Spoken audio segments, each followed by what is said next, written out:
حن قلبي له فاض شوقا إليه لست أرجو سوى شربة من يدي الصلاة عليه والسلام عليه.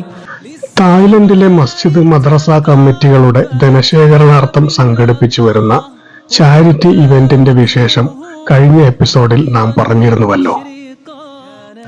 തലസ്ഥാന നഗരിയായ ബാങ്കോക്കിൽ നിന്നും 25 കിലോമീറ്ററുകൾ അപ്പുറത്തുള്ള ലം ചിയാക്ക് എന്ന പ്രദേശത്തെ മിഫ്താഹുൽ ജിനാൻ മസ്ജിദിൽ നടക്കുന്ന ചാരിറ്റി ഇവന്റിൽ പങ്കെടുക്കാനായിട്ടാണ് ഇന്നത്തെ നമ്മുടെ യാത്ര. سيد الأنبياء مشعل في الوفاء كان في عطفه حن قلبي له فاض شوقا إليه. മഗ്‌രിബ് നിസ്കാരത്തിന് ശേഷമാണ് ഞങ്ങൾ പരിപാടി സ്ഥലത്ത് എത്തിച്ചേർന്നിരുന്നത്. അപ്പോഴേക്കും നഗരി സജീവമായിരുന്നു. ഒരു ഭാഗത്ത് മതപ്രഭാഷണം നടക്കുന്നു, മറുഭാഗത്ത് ഫുഡ് കോർട്ടിൽ ആളുകൾ ഭക്ഷണം കഴിച്ചുകൊണ്ടിരിക്കുന്നു.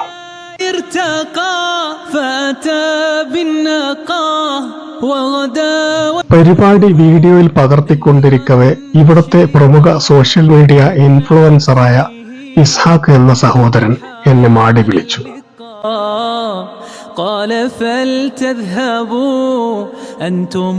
അടുത്തു ചെന്ന് ഞങ്ങൾ സൗഹൃദം പങ്കുവച്ചു. ഇവിടുത്തെ മിക്കവാറും പരിപാടികളിലെല്ലാം അദ്ദേഹത്തിന്റെ സാന്നിധ്യം ഉണ്ടാകും. ഞങ്ങളുടെ റൂമിനടുത്തുള്ള പള്ളിയിൽ വെച്ചാണ് അദ്ദേഹത്തെ ആദ്യമായി പരിചയപ്പെടുന്നത്.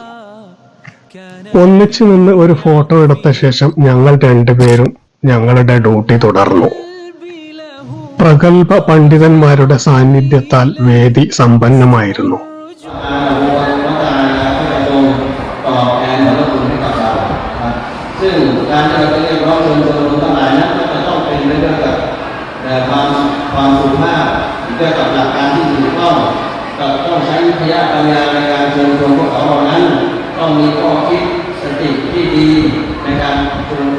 ไปเจอกับอิหม่ามคุณครูมาลิกีโซประสิทธิ์แล้วก็เหล่าบรรดาคณะกรรมการประจำมัสยิดลิฟตาผู้ดีนะบ้านคอลัมจีอิหม่ามก็ตกใจว่าเนี่ยหลานตัวเองนะครับการตรวจไปลงผิดก็อาจจะหวนกลับมาขึ้นใหม่ได้แต่การหลงทางนะครับสำหรับอาชีวะเนี่ยมันไม่มีโอกาสที่จะหวนกลับมาทำในสิ่งต่างๆเหล่านั้นอีกเพราะชีวิตในดุนยาของพวกเราเนี่ยคือเราเป็นชีวิตที่പിന്നീട് ഞങ്ങൾ ടീ പാർട്ടി നടക്കുന്ന ഹാളിലേക്ക് ക്ഷണിക്കപ്പെട്ടു.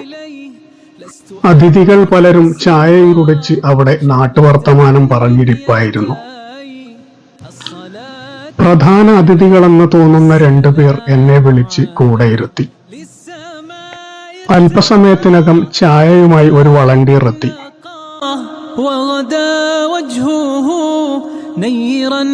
ഹാളിൽ ഒരുപാട് പേർ ചായയും കുടിച്ചിരിപ്പുണ്ടായിരുന്നു.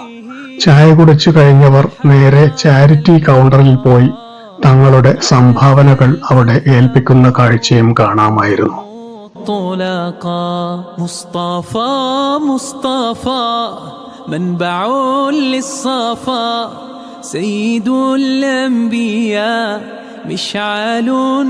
ഇശാനിസ്കാരം കഴിഞ്ഞു നിൽക്കുമ്പോൾ വളരെ ദൂരെ നിന്നും പരിപാടിക്കെത്തിയ ചില അതിഥികളെ പരിചയപ്പെട്ടു.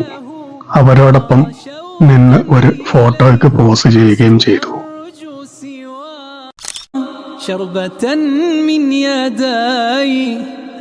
നാട്ടിലെ പോലെ തന്നെയാണ് ഇവിടത്തെയും കാലാവസ്ഥ. ഇടയ്ക്കിടെയും മഴയുണ്ടാകും. മഴ നിന്നാൽ നല്ല ചൂടും. ചൂടിനെ പ്രതിരോധിക്കാനായി വിവിധതരം ഫാനുകൾ ഇവിടെ സജ്ജീകരിച്ചിട്ടുണ്ട്. ഒരു ഓഡിറ്റോറിയം മുഴുവൻ കാറ്റ് ലഭിക്കാൻ ഇത്തരത്തിലുള്ള 2 ഫാൻ മതിയാകും.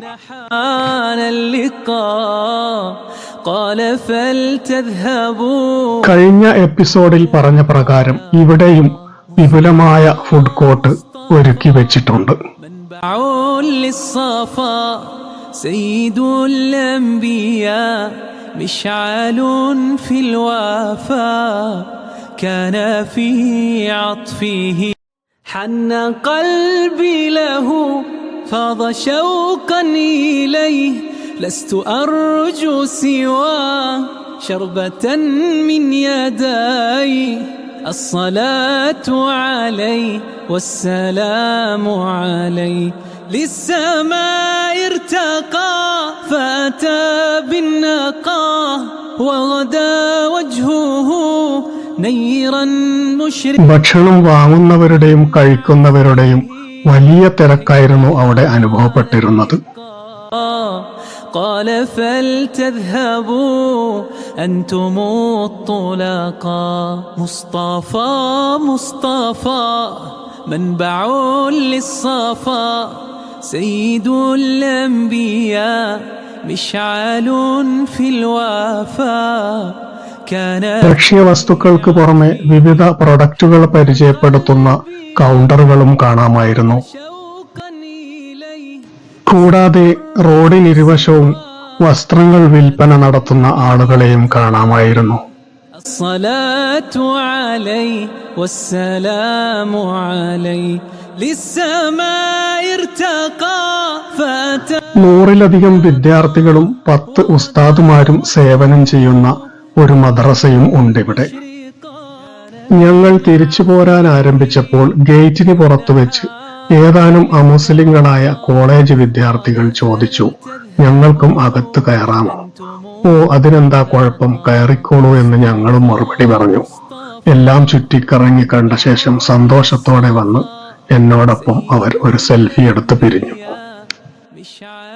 മസ്ജിദ് മിഫ്താഹുൽ ജിനാനിലെ ചാരിറ്റി ഇവന്റ് വിശേഷം ഇവിടെ പൂർണ്ണമാകുന്നു. വീണ്ടും കാണാം പുതിയ വിശേഷങ്ങളുമായി. മഅസ്സലാമ.